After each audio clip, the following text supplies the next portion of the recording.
I hope you are aware of it and ready to learn new things. So my name is Manat Patel. I am working in the Mahatma Gandhi Institute of Technical Education Research Center, Navsari, in Civil Engineering Department. I am going to teach you the subject is earthquake engineering.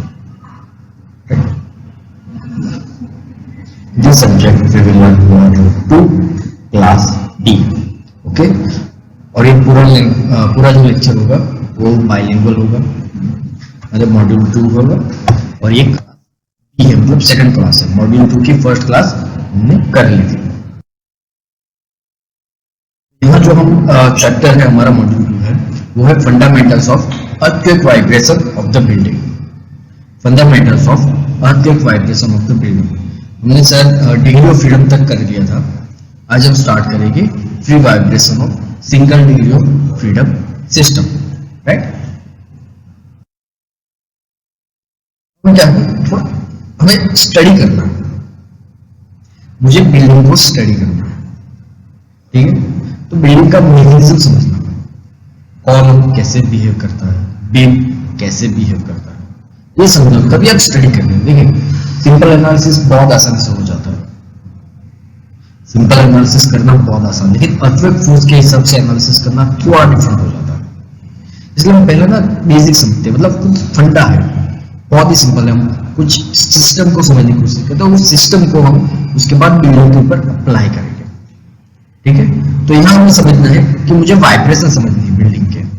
उससे पहले मैं किसी भी system के vibration समझने होंगे, तो मैं एक सिस्टम एज्यूम कर रहा हूँ, ओके। तो उस सिस्टम पे मुझे 4 फोर्स मिल रहे हैं। पहला inertia force, damping force, restoring force and existing force, ठीक है। ये चारों फोर्स मुझे मिल रहे हैं। अब इस चारों फोर्स का जो कॉम्बिनेशन है वो कैसे होता है वो देखते हैं, चलिए।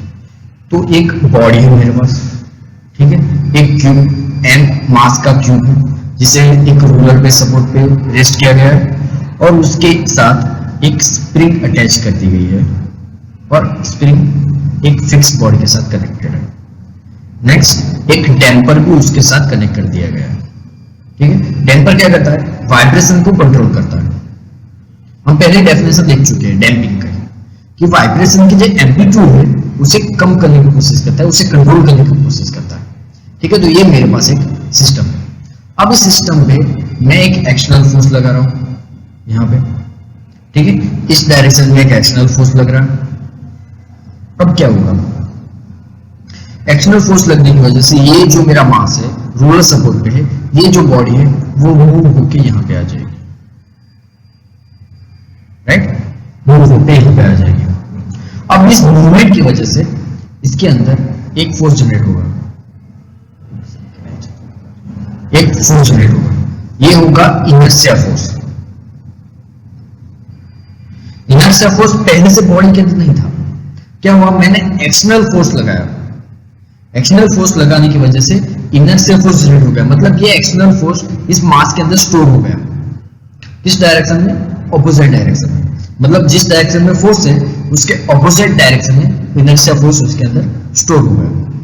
और साथ ही में एक और, ये स्प्रिंग ये कंप्रेस होगी, मतलब इसके अंदर भी कुछ फोर्स रिस्टोर होगा।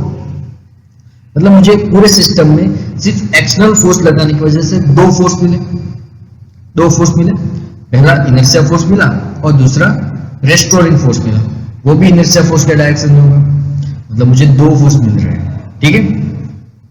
और साथ ही में ये चीज अभी काम में नहीं आएगी, डैम्पिंग अभी काम में नहीं आएगी, ठीक है। मैंने एक्सटर्नल फोर्स लगाया, इनर्शिया फोर्स जनरेट हुआ, रेस्टोरिंग फोर्स जनरेट हुआ, 2 फोर्स जनरेट हो गए।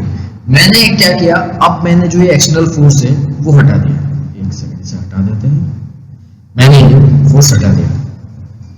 जैसे ये फोर्स हटाया, ये सिस्टम क्या करेगी, अपनी पोजीशन में आने की कोशिश करेगी, क्योंकि उसके अंदर इनर्शिया फोर्स है।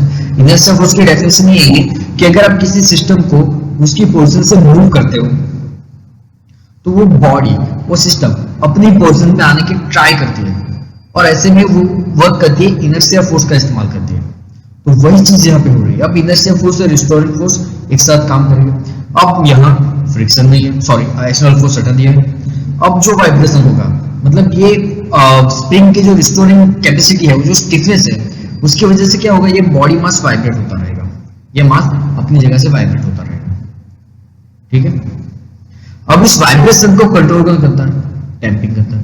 तो इस डैम्पिंग का भी कुछ फोर्स रहेगा जो फोर्स एब्जॉर्ब करेगा, तो वो भी डैम्पिंग फोर्स आ गया। तो ये चारों सिस्टम एक साथ काम करते हैं, ठीक है। सिंपल लॉजिक है, सिंपल समझना है, ठीक है। ये चारों सिस्टम एक साथ काम करते हैं। अब यहाँ इस सिस्टम को मैं बिल्डिंग के साथ कंपेयर कर रहा हूँ, ठीक है। बहुत ही सिंपल तरीके से हम इसे बिल्डिंग के साथ कंपेयर करते हैं। तो ये जो फिक्स पॉइंट है वो हमारा फाउंडेशन होगा, ये जो फिक्स चीज है यहाँ पे, ये फिक्स सपोर्ट लगाया, वो मेरा फाउंडेशन होगा। जो स्प्रिंग है वो मेरी कॉलम है, स्प्रिंग जो है वो मेरी कॉलम है।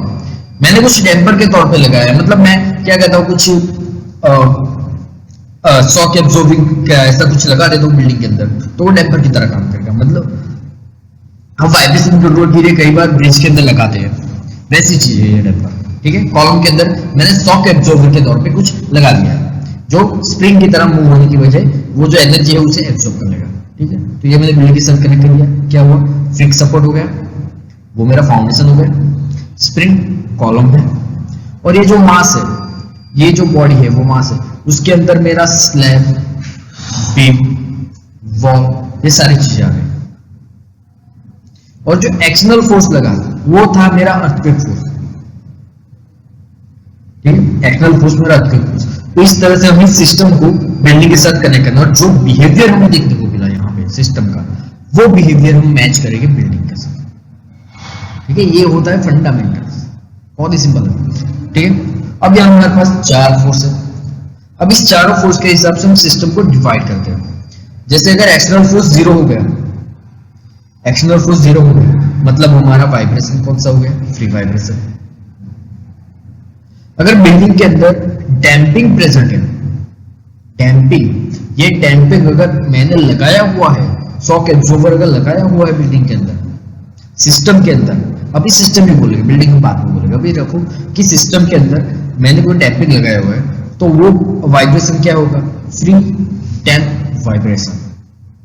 सिस्टम को हम डिवाइड कर रहे हैं, उसके कुछ टाइप्स में डिस्ट्रीब्यूट कर रहे हैं, ठीक है। अगर एक्सटर्नल फोर्स नहीं लग रहा है तो वो फ्री वाइब्रेशन, एक्सटर्नल फोर्स लग रहा है और वो वाइब्रेट कर रहा है सिस्टम, तो मतलब उस वाइब्रेशन को बोलेंगे फोर्स वाइब्रेशन, ठीक है।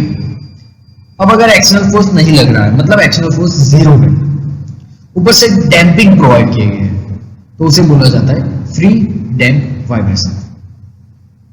और सेम चीज अगर डैम्पिंग प्रोवाइड नहीं किए गए, डैम्पिंग एब्सेंस है उसके अंदर, तो उसे फ्री अनडैम्प वाइब्रेशन बोला जाता है, फ्री अनडैम्प वाइब्रेशन, ठीक है।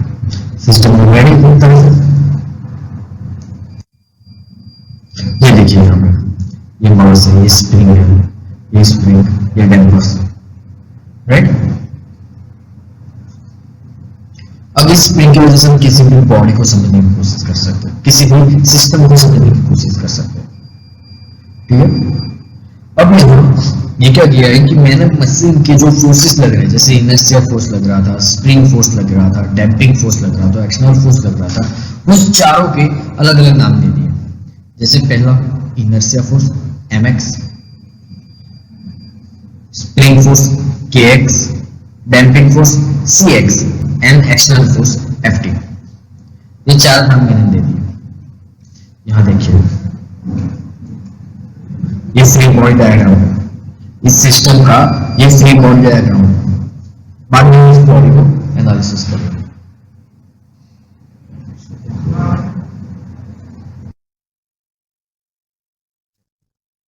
हमारा लगेगा यहाँ पे D'Alembert's principles, D'Alembert's principle हमने पहले देख चुके। डी एल्बर्ट्स प्रिंसिपल क्या था, F minus R is equal to ma, mass into acceleration, ये था, ठीक। अब यह मैं इसे फोर्स के साथ कनेक्ट कर रहा हूं, ठीक है। F जो था वो हो गया मेरा एक्सटर्नल फोर्स, R हो गया मेरा फ्रिक्शन, और मास मास इनटू एक्सेलरेशन बड़ा ये फोर्स, ये हो गया इनर्शिया फोर्स, ये हो गया इनर्शिया फोर्स। ठीक है, तो अब मैं इसे अलग तरह से लिख रहा हूं। मैं क्या लिख रहा हूं, force, external force is equal to inertia plus ये आप इस तरफ चलेगा फोर्स फ्रिक्शन प्लस फ्रिक्शन। अब मैं इनर्शिया फोर्स को क्या डिनोट कर रहा हूं, एम एक्स डबल डॉट। ठीक है, अब यहां जो रिजल्टेंट फोर्स आ रहा है, मतलब जो मुझे रिजल्ट कर रहा है, रेजिस्ट कर रहा है, ठीक है, ये फ्रिक्शन की जगह मैं कह सकता हूं रेजिस्टेंस फोर्स, रेजिस्टेंस फोर्स। तो mx, और मेरे पास दो रेजिस्टेंस फोर्स है, कौन से, पहला है स्टिफनेस का kx और दूसरा cx डैम्पिंग का, और ये हो गया एक्सटर्नल फोर्स ft। मतलब ये हुआ मेरा एक्सटर्नल फोर्स, ये हो गया इनर्शिया फोर्स, ये हो गया स्टिफनेस कोएफिशिएंट, और ये हो गया डैम्पिंग फोर्स। मतलब ये मेरा स्प्रिंग की वजह से आ रहा है और डैम्पिंग की वजह से आ रहा है, और ये दोनों चीजें मुझे रेजिस्ट करेगी, ये दोनों चीजें रेजिस्टर की तरह काम करेगी। ठीक है, अब यहां एक और चीज कंफ्यूजन करेगी कि यहां एम ए लिखा हुआ है, मैंने एम एक्स डबल डॉट क्यों लिखा है यहां पर, तो ये x क्या डिनोट कर रहा है, तो यहाँ क्या है, ट्रांसलेशन। मतलब मैं ये कह सकता हूँ x is equal to displacement, बहुत स्मॉल लैंग्वेज, बहुत ही माइनर, आसानी से याद हो जाएगा, x is equal to displacement. मुझे एक्सेलरेशन चाहिए, तो मैं क्या करूंगा, dx divide by dt is called dx dot is velocity, and next dx square divide by dt square is equal to x double dot is acceleration. ठीक है, simple logic है। तो ये जो इक्वेशन यहां बना वो ये रहा, mx dot plus cx dot plus kx plus ft। Right, ये सारी चीजें डिटेल में एक्सप्लेन की हुई है। ठीक है, अब इस इक्वेशन का हम इस्तेमाल करेंगे एनालिसिस के। ठीक है, ये इक्वेशन हमारा डी एल्बर्ट्स का मेन इक्वेशन होगा। अब इसी इक्वेशन का इस्तेमाल करके हम दूसरे सिस्टम को एनालिसिस करेंगे। ठीक है, तो सिस्टम एनालिसिस करने से पहले हमें मैथमेटिकल मॉडलिंग सीखना होगा। मतलब मेरे पास एक सिस्टम, उस सिस्टम को मॉडल करना, एक सिंपल फॉर्मूला होगा जिसकी वजह से मैं उसे आसानी से एनालिसिस कर सकूं। अगर मुझे वो पहले जो मॉडल बनाया था वो सिस्टम अगर एनालिसिस करनी हो तो शायद मुश्किल हो सकती है, लेकिन मैं उसे मैथमेटिकल मॉडल में कन्वर्ट करना चाहता हूं। तो उसके ऊपर लगने वाले सारे फोर्सेस और दूसरे जो भी रेजिस्टेंस फोर्स होंगे सबको मैं इजीली एनालिसिस कर सकूं। ये सिस्टम होती है। ठीक है, अगर मुझे पूरी बिल्डिंग का एनालिसिस करना है तो मैं क्या करूंगा, उसका स्मॉल स्केल बना दूंगा, लेबोरेटरी मॉडल बना दूंगा और उस मॉडल को एनालिसिस करूंगा, उस लेबोरेटरी मॉडल को एनालिसिस करूंगा। Right, the real test cannot be performed on the structure, so mathematical modeling become the interior part of the dynamic analysis। मतलब डायनेमिक एनालिसिस में मैं उस मॉडल का एनालिसिस करके, मेरे पास पूरी बिल्डिंग एक है, इस बिल्डिंग के 15 फ्लोर की, मैं उससे एनालिसिस कैसे करूंगा, कैसे पता चलेगा उसके ऊपर अर्थक्वेक फोर्स का क्या इफेक्ट हो रहा है। तो मैं क्या करता हूँ, उस बिल्डिंग को स्मॉल स्केल में कन्वर्ट कर देता हूँ, लेबोरेटरी में उसे लेके आता हूँ। उसके बाद उसके ऊपर अर्थक्वेक लोड लगाया जाता है सेक टेबल के ऊपर, और मैं उस बिल्डिंग का बिहेवियर उस वक्त देख सकता हूँ कि हाँ मेरी ये डिजाइन में ये प्रॉब्लम है। इसे मैथमेटिकल मॉडलिंग बोला जाता है। राइट, अब मैथमेटिकल मॉडलिंग करने के लिए हमारे पास कुछ फोर्स की जो हमने बात की थी, उस फोर्स का यहाँ इस्तेमाल ज्यादा हो जाता है, जैसे कि मास एलिमेंट, मतलब इनर्शिया फोर्स का इफेक्ट, स्प्रिंग एलिमेंट के मतलब स्टिफनेस का force, damping force and FT external force. इन चारों फोर्स को हम इस्तेमाल करेंगे और उस बिल्डिंग को, उस स्ट्रक्चर को एनालिसिस करेंगे। ठीक है, तो ये होती है मैथमेटिकल मॉडलिंग। अब मैथमेटिकल मॉडलिंग के कुछ एजम्पशंस हैं, जैसे कि हम mass of the column is very small compared to that of the slab, it is responsible assume that the entire mass of the portal is concentrated at the slab level। मतलब पहले ये assume कर लो कि column में कोई मास नहीं है, जो भी मास है वो सिर्फ स्लैब के ऊपर है, वहां बीम है, स्लैब है, वॉल है, जो भी है सब कुछ मास स्लैब के ऊपर है, कॉलम का कोई मास नहीं है, कॉलम की सिर्फ स्टिफनेस से नहीं इफेक्ट करती है, right. Axial rigidity of the beam and slab is very large comparison with the stiffness of the column in the lateral deformation. Thus, it is assumed that slab beam is infinitely rigid and entire lateral deforms the fractural deformation of the column. मतलब जो भी deformation होगा, जो भी deformation होगा, वो सिर्फ और सिर्फ कॉलम की वजह से होगा। ये हम एज्यूम कर रहे हैं, ओके, पॉसिबिलिटी ऐसी नहीं है, लेकिन ये हमारा एजम्पशन है मैथमेटिकल मॉडलिंग के द्वारा कि जो भी डिफ्लेक्शन होगा, जो भी डिफॉर्मेशन होगा, या जो भी हमें फोर्स मिलेंगे वो कॉलम की वजह से मिलेंगे। क्योंकि कॉलम की स्टिफनेस ज्यादा है, सॉरी कम है, कॉलम की स्टिफनेस कम है compare to beam and slab. Column की जो एक्सियल स्टेज जो है वो हम निगलेक्ट कर रहे हैं, कॉलम की जो एक्सियल स्टेज है उसे हम निगलेक्ट कर रहे हैं। उसके बाद बीम और कॉलम मोनोलिथिकली कास्ट होते हैं तो जॉइंट जो है वो रिजिड एज्यूम किया जाता है, ओके। ये चार एजम्पशन, ज्यादातर इस चारों एजम्पशन में आपको एक चीज देखने को मिलती है, हम स्लैब और बीम को निगलेक्ट कर रहे हैं यहाँ पे। एक चीज इन चारों एजम्पशन में आप साफ तौर पे देख सकते हैं कि चारों एजम्पशन में हम स्लैब और बीम को पूरी तरह से निगलेक्ट कर रहे हैं। हमें बस उसका वेट चाहिए, मास चाहिए, उसकी कोई कैपेसिटी नहीं है, वो लोड कैरी नहीं कर रहा। हम यही एज्यूम कर रहे हैं जो भी लोड कैरी कर रहा है कॉलम कर रहा है, कॉलम कर रहा है, कॉलम की स्टिफनेस की वजह से सब कुछ हो रहा है। इसलिए हमने जो सिस्टम बनाया उसमें हमने ले लिया एक मास, और जो स्प्रिंग रखी वो क्या थी, वो कॉलम थी, क्योंकि जो भी डिफॉर्मेशन होगा, जो भी डिफ्लेक्शन होगा, वो सब कुछ कॉलम की वजह से होगा,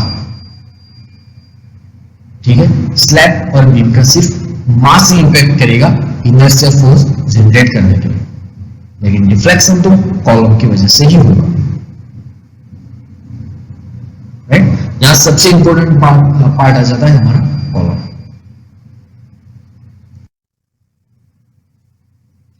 अब हमें एक इक्वेशन डिराइव करना है, single degree of free undamped vibration. मतलब मुझे एक सिस्टम है जिसमें सिंगल डिग्री ऑफ फ्रीडम है, मतलब मुझे इस सिस्टम को एनालिसिस करना है, मतलब मुझे एक सिस्टम को एनालिसिस करना है, ठीक है। तो मैंने क्या बोला कि उसकी सिंगल डिग्री ऑफ फ्रीडम है, मतलब उसके बस एक ही कंपोनेंट चाहिए जिसकी वजह से मैं सिस्टम को एनालिसिस कर सकता हूं, right. Single degree of freedom चाहिए, लेकिन ये क्या है, फ्री अनडैम्प्ड वाइब्रेशन। पहला पॉइंट लिखना कि यहाँ एक्सटर्नल फोर्स नहीं है और सिस्टम अनडैम्प्ड भी नहीं है, तो ये एक सिस्टम है मुझे जिसके सिंगल डिग्री ऑफ फ्रीडम है और फ्री अनडैम्प्ड वाइब्रेशन की इक्वेशन मुझे डिराइव करना है। अब मैं क्या कर रहा हूं, मैं एक बॉडी ले रहा हूं, ठीक है, मैं इसका फ्री बॉडी डायग्राम ड्रॉ करने की कोशिश कर रहा हूं। तो मेरे पास जो बॉडी है वो m मास की बॉडी है, उसके ऊपर एक फोर्स लग रहा है जिसके हम नाम दे दिया स्प्रिंग फोर्स। इस स्प्रिंग की वजह से एक फोर्स लग रहा है जो है spring force, right. Second downward force लग रहा है, वो इनर्शिया फोर्स। जिस डायरेक्शन में स्प्रिंग फोर्स होगा उसी डायरेक्शन में इनर्शिया फोर्स भी होगा, ठीक है।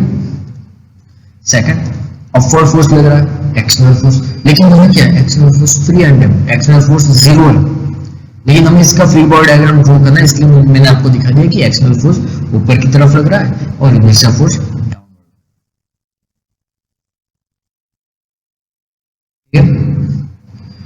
अब मैंने कहा था कि आपको ये इक्वेशन यूज करना है जो नीलबर्ट प्रिंसिपल में डिराइव किया है हमने, mx cx kx, ये इक्वेशन लिख देना है। उसके बाद पहली कंडीशन फ्री वाइब्रेशन है, मतलब ft 0, मतलब ft 0 एंड अनडैम्प्ड सिस्टम है, मतलब ये जो डैम्पिंग कोएफिशिएंट है वो भी 0 हो गया। अब मेरे इक्वेशन क्या हो गया, mx double dot plus kx is equal to 0, mx double dot plus kx is equal to 0। ये मेरा पहला इक्वेशन आ गया।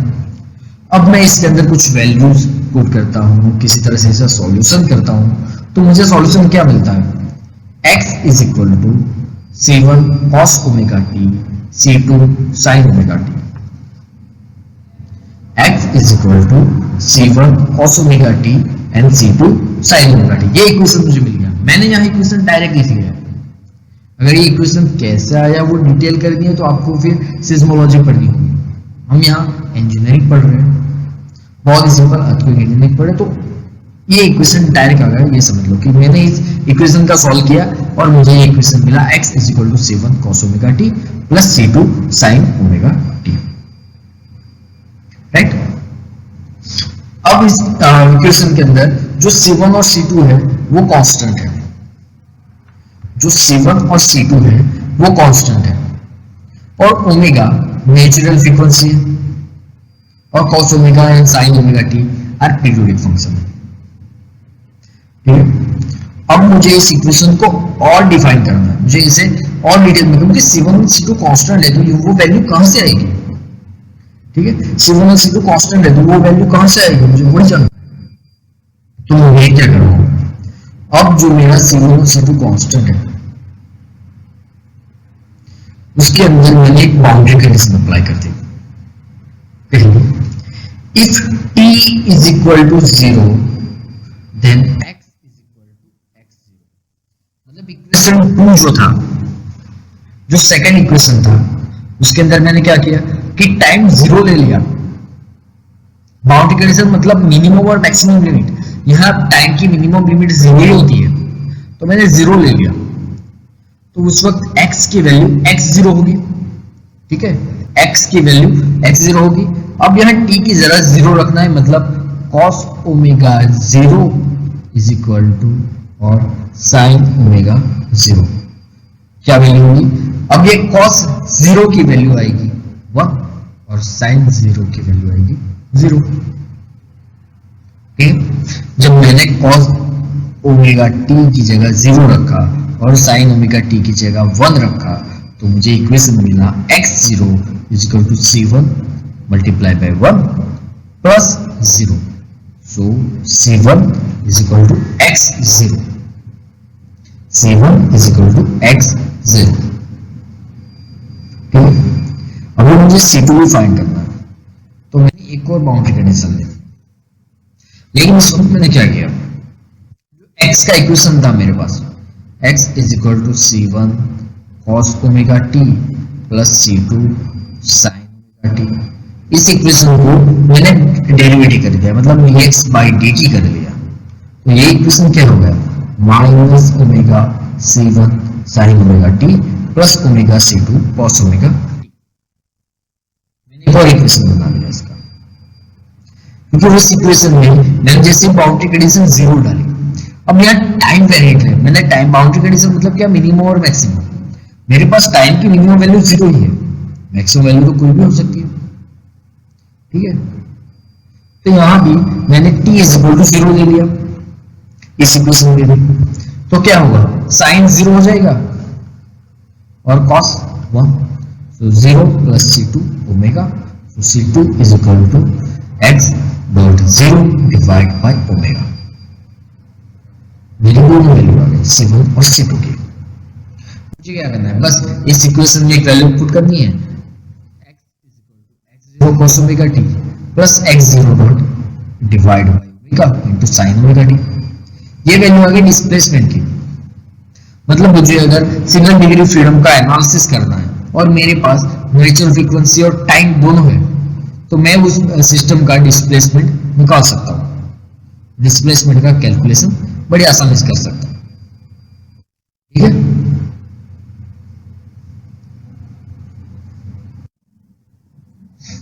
ओके, तो हमने यहाँ तक क्या किया, इक्वेशन डिराइव किया single degree of freedom and vibration के। ठीक है, हमने डिस्प्लेसमेंट का इक्वेशन डिराइव कर दिया और भी इक्वेशन है, ठीक है, वो हम बाद में लिखेंगे। नेक्स्ट लेक्चर में हम मिलते हैं। Till then goodbye, take care.